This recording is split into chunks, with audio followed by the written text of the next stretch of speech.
In 1999, a study published by the Journal of the American Medical Association estimated that every year, 325,000 people will die from obesity-related health conditions. This means 10% of the 3.3 million deaths recorded last year were in some way related to obesity. But I think this number may be higher. You see, this estimation is 24 years old, and obesity was only prevalent in 30% of adults. Today, the Centers for Disease Control and Prevention predicts that obesity is prevalent in 42% of adults, with 9% of them being severely obese or morbidly obese. Hypertension or high blood pressure prevalence is now 45%. This means that for every 100 people, at least 42 will be obese, 9 will be severely obese, and 45 will be hypertensive. Today, it is known that obesity contributes to diseases such as heart disease and some cancers. With the CDC reporting that heart disease and cancer took the lives of 1.3 million people last year, it is safe to argue that obesity may be the number one killer in our country. I believe everyone deserves to live a long and healthy life, which is why I think everyone should incorporate these two habits into their daily routines.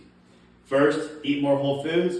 Second, and lastly, do some sort of physical activity for at least 30 minutes a day. Up until the age of 16, I was considered as having class 3 obesity, or morbidly obese. My breaths were heavy, and it was difficult to complete basic daily tasks. And worst of all, I had little confidence in myself. Then I decided to turn my life around for the better. I became aware of what foods were good for me and what foods were bad for me. I found joy in physical fitness and made it a part of my daily routine. At the age of 18, I enlisted in the United States Marine Corps and have surpassed its physical standards. I have no thoughts of going back to who I was, but rather helping people make the same decisions that I made for the better.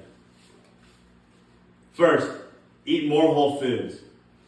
Out of the world's 10 largest restaurant chains, 7 are in America and 2 are American branches in other countries. We spend more money eating out than any other country in the world, so it is understandable as to why we have the highest obesity rates. On top of that, our stores are full of prepackaged foods with long shelf lives because of their high sugar, high sodium, and high fat content. On top of that, I want you to go to the store, and next time you're there, observe and look at how many foods are processed versus how many foods are actually whole foods. Now, what exactly are whole foods? Whole foods are foods in their most basic form. Some examples of whole foods are chicken, beef, fruit, vegetables, and oats.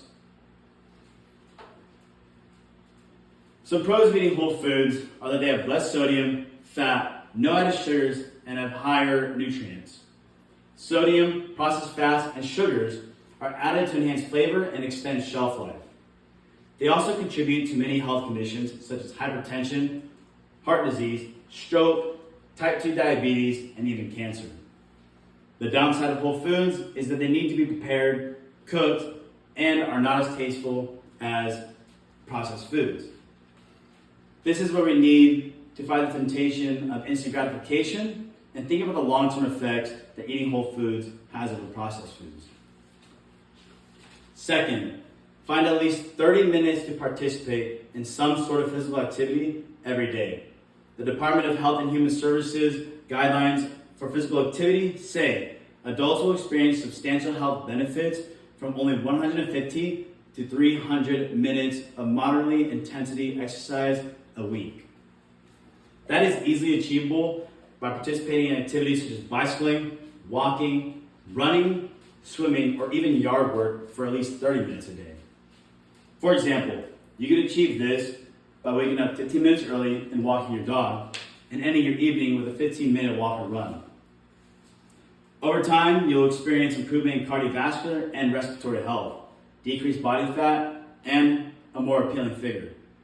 Not only can you receive physical health benefits, but you can also experience mental health benefits.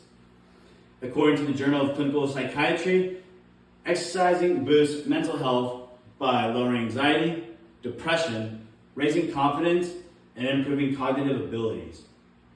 Additionally, you may experience improvement in sleep, increased libido, more energy, and more alertness. To conclude, I believe we all deserve to live a long and healthy life, which is why I recommend you make these 2 changes to your daily routine. 1 being eating more whole foods, and 2, finding at least 30 minutes a day to participate in some sort of physical activity. Next time you have to decide between eating a home-cooked meal or eating out at a fast food restaurant, or watching TV and walking your dog, I want you to ask yourself something. Will this only provide me with instant gratification and negative health benefits, or will this improve my health in the long run and allow me to live a higher quality of life? Thank you.